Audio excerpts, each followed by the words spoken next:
All right, hi everybody. Thanks Shannon and Andrew for inviting us down. We actually spent a lot of time in Ohio. We used to live up in Northeast Ohio, and most of the time we just go to Cincinnati. It's been a long time since we've been up this way. And I guess you guys do this quarterly, so we're going to come back. This looks like a really fun group, so thanks for having us. So Tali and I, we have Free Market Kids. We run Free Market Kids. And tonight we just thought we'd take a couple minutes to do three things. One, just for those that don't know who we are, we'll talk about what we do. And then we'll talk about game schooling in particular and some of the benefits of that. And the reason for that is to tell you about some of the new games that we have out that are related to Bitcoin and Lightning and all things that we love. So, with that, why don't you start on talking about us? These big eyes there. Okay. So we homeschool our kids over the span of 20 years. And when we entered the Bitcoin space, it was one of the first thing that kind of hit us in the face, which is that the homeschoolers are actually really, really aligned in value with Bitcoiners. They are self-custodying their education, and Bitcoiners are self-custodying their money. And so we were really excited to bring our products and Bitcoin education to the homeschool arena. And we're really shocked that we were basically shut out. The reception was very poor. And we've been working really diligently on that. That is our love and our passion is parenting and homeschooling. But the only reason I'm standing here today talking to you guys is because he forced me to understand Bitcoin with the game that we brought here to share with you all. He got into Bitcoin through some podcasts and started elbowing me a few years back to say, hey, people keep talking about this Bitcoin thing, and I think we should pay attention because we should tell our kids about this. And at the time, I was trying to graduate our 4 kids out of high school, and it was a really busy time, and I didn't really have the mental space to try to understand something that is so foreign to me. I don't have any computer background, I'm not technical, and he kept bugging me. I'm just like, can you please? I got other stuff to do.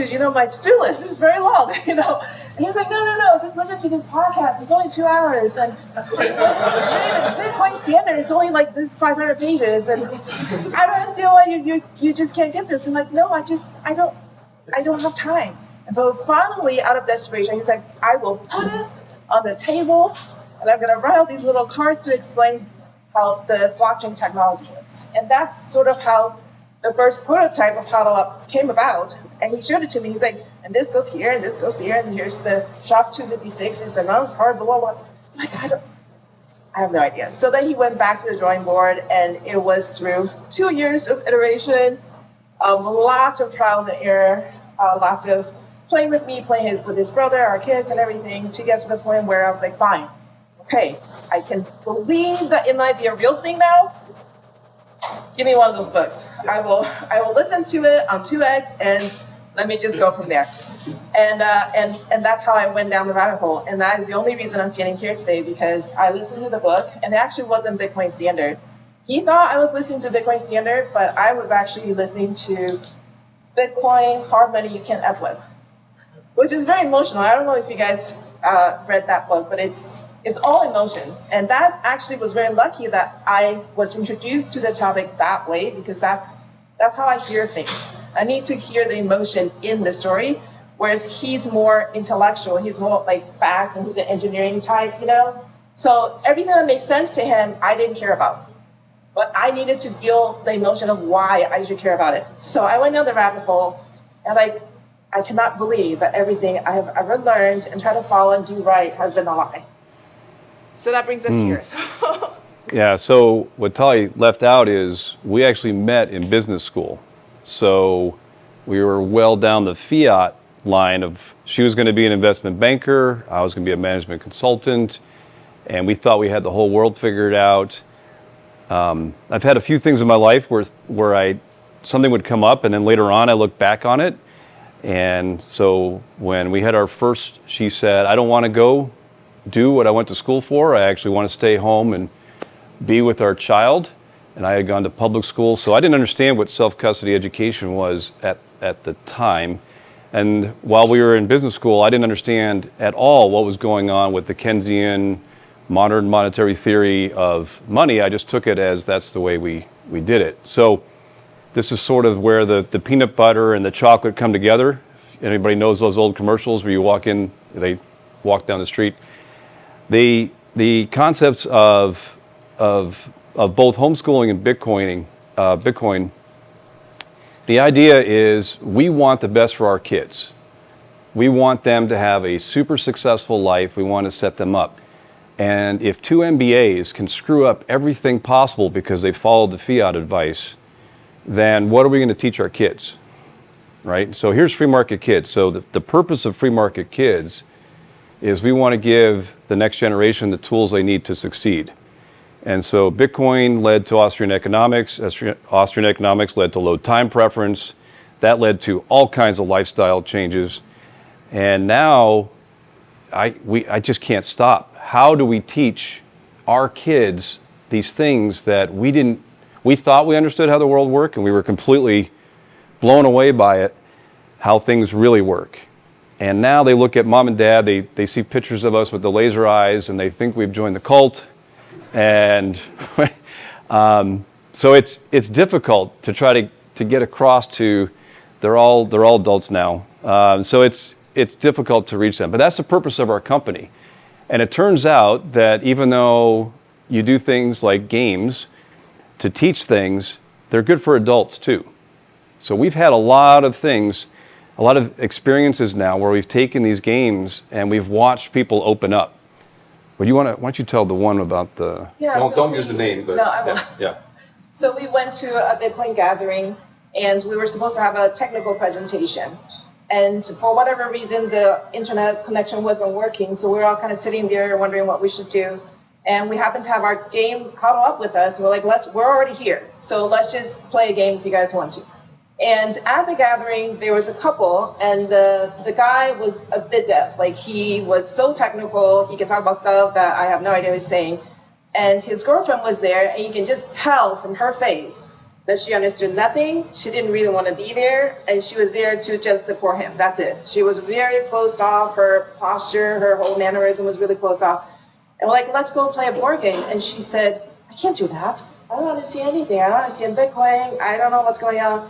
And so her boyfriend said, I will help you. It's going to be okay. So we start explaining the game, and she was just like, she could, like, everything was going over her head. And he's whispering in her ear. Well, by the middle of the game, the hand came up. He's trying to tell her what to do. She's like, I got it. I got it. By the end of the game, well, number one, she won, which probably made her very happy. Number two, she said, okay, I want to buy this game. I want to use Bitcoin, and I don't want you to do it for me. I want you to walk me through how you do it because I want to learn.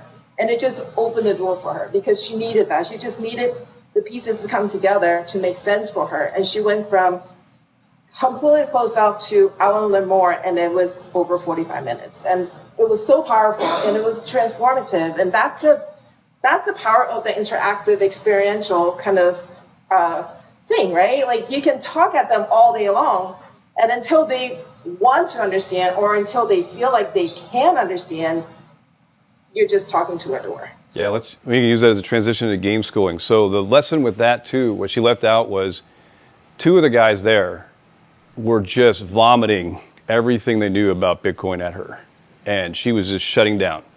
They were just hard money and halvings and whatever it is. So if you ever play one of our games with people who don't know Bitcoin, the best thing you can do is shut up. And other people don't learn the way you learn.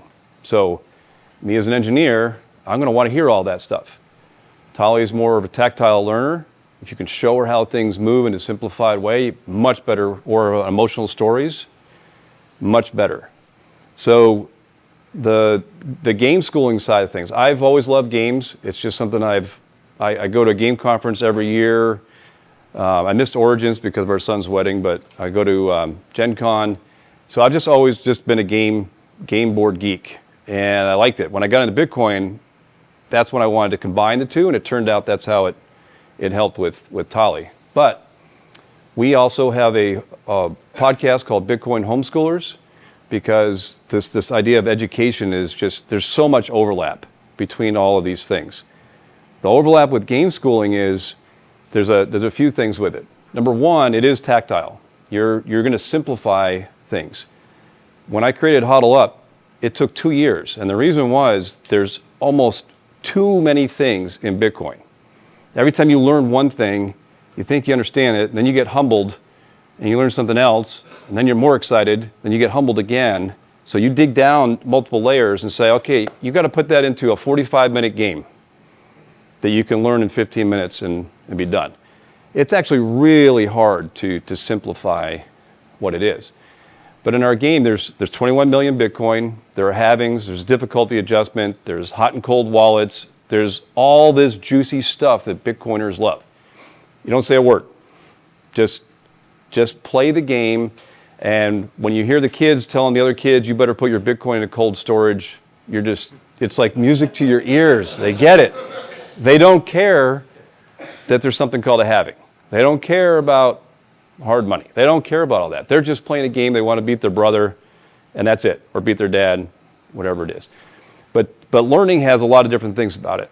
The one thing that I think is actually really overlooked today, but COVID woke a lot of people up, and that is we don't have enough of what we're doing right now today with the fellowship.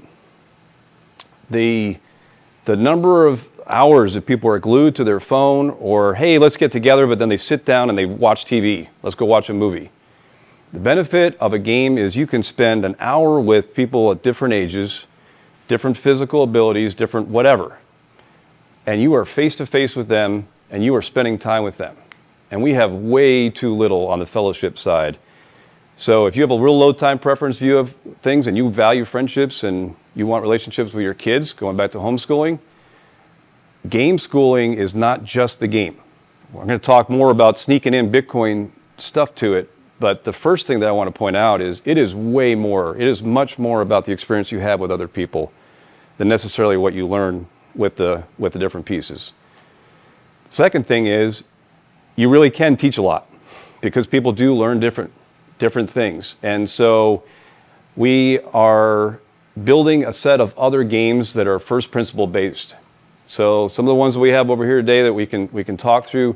Hodl Up is all about layer one, store value. It's all based on Bitcoin mining and how the time chain actually works and how each block is linked to the block before it. We also have Channel Up. Channel Up is a layer 2 game where you have to learn how to open and close your channels, build up inbound and outbound liquidity. You may not like it. It's a very technical game, but I promise you, if you don't understand Lightning, you can play it one time and you will understand what all this inbound, outbound liquidity and channel balancing and all of that, what that means. We have BIP 39, where I went through the BIP 39 list of 2,000 whatever words, and I looked for categories. I picked anything that was living. I made a deck of cards, and it's a fast party game. One person's an oracle. They pick out 3 cards, and you try to figure out what those are. I forgot to mention Channel Up. The object is to be the first player to buy 2 pizzas with Bitcoin. So you got to have a little fun in there too. I have a prototype right now for the 2025 game is going to be fed up. But from a game schooling perspective, what we're trying to do is build up this library of things where you can have fellowship. It can be fun. I compare it to a Disney movie where you have adult jokes and kid jokes. The goal from a game design standpoint is to make it fun, but it's also educational if you want it. But it has to be standalone. It has to be able to do both. So we have a long-term goal. Every year we're going to bring out a new game on some first principle thing. If you think about food literacy, energy literacy, load time preference, just fill in the blank. How many things where you guys have had like an eye-opening experience and you're like, wow, I want to tell other people about it? And right there is an inspiration for some type of game. And then because I can't get rid of the gaming bug, every year I'm going to make a high-end load time preference version. So what you'll see over on the side is we have cardboard version that is more for your traditional Catan type of game that you bring home. But we also have, every year, we're going to have a different version. And for 2024, I had one with the halving box and nice metal pieces where I'll never make that one again. So when I sell out of those, I'll work on the 2025 version. But we're looking at game schooling is one piece of this bigger free market kid experiential learning that's all based on first principles. So I'll just summarize really quick. We see games as a bridge builder.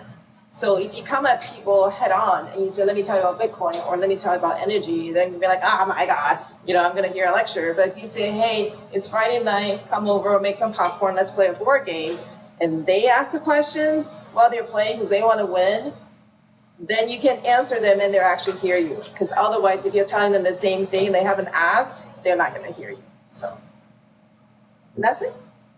I want to plug some stuff. Anybody who's going to Nashville, I'm organizing. I'm working with Me Premier Bitcoin. I'm also working with the Bitcoin veterans because I was in the Army. We have this thing called the Unconference the day before Industry Day.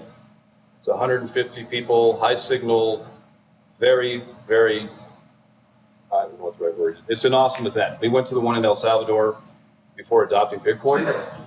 And if you are interested in education, there's still time to actually propose being a presenter. So I want to plug the Unconference before we get into other questions. Also, if you're a woman and you haven't gotten your conference ticket yet, come to me because I have a really, really great discount for women because they want to encourage more women to come.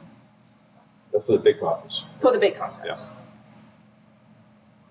All right. So I don't know time-wise what we're supposed to do, but I think we hit close to what you wanted, Andrew, in terms of time. We're good? Anybody have any questions? Andrew asked that maybe afterwards, if people did want to play the game, if we would hang around, if River allows us, we'll stay around. We can set the games up, and anybody who wants to actually play, we're happy to hang around. We're actually from Louisville, so it's a little bit of a drive, but we're going to hang out. And we love games, and we love meeting other Bitcoiners, so we can talk about schooling, we can talk about games, anything you want. But with that, does anybody have any kind of questions they want to ask? So it's all that. I just set up our stuff over there. Yeah. Where can we find the games? Just type in internet search. Freemarketkids.com is. We always have a few new ones in the car that we bring because some people don't want to pay for shipping and just want to pay sats.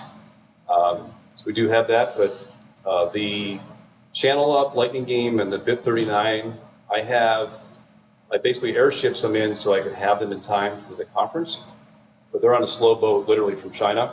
So those you have to order. I won't be able to deliver today. The Hodl Up we have in stock. Yeah. So I have a question. Have you guys thought about maybe incorporating these wholesaling to schools? I'm so glad you asked that. Mainstream, go crazy. We are diligently working on that. Actually, that's how Andrew and I connected. We're trying to bring it into college campuses. And as I said to some of you, I think when we were chatting casually, I firmly believe that you cannot come head on at people and say, learn about Bitcoin. Let me tell you about Bitcoin, number one. Or, okay, don't trust me, go verify. I feel like that's a really big ask because all of us know that is talking about hundreds of hours, maybe thousands of hours reading, listening to podcasts and learning. That's a really, really big ask. But if we can get our foot in the door with something other than Bitcoin, like some of the other first principle games, like maybe on energy, maybe on like the Fed Up that's coming out on the Federal Reserve and money printing, on the environment, on just economic principles, we get our foot in and they like the experience, we can always say, and oh, by the way, you can learn about blockchain technology with Hodl Up and you got to kind of take the back door a little bit with people these days, I think. So yes, but if you have any more ideas, please come and talk to us. We're also working on a digital copy because we've had a lot of interest internationally and shipping is really, really awful and duty fees really high for a lot of the parts of the world. So we're diligently working on digitizing Hodl Up as well as an educational tool. All right. Well, thank you guys. I don't know who the next person is standing up, so you guys are.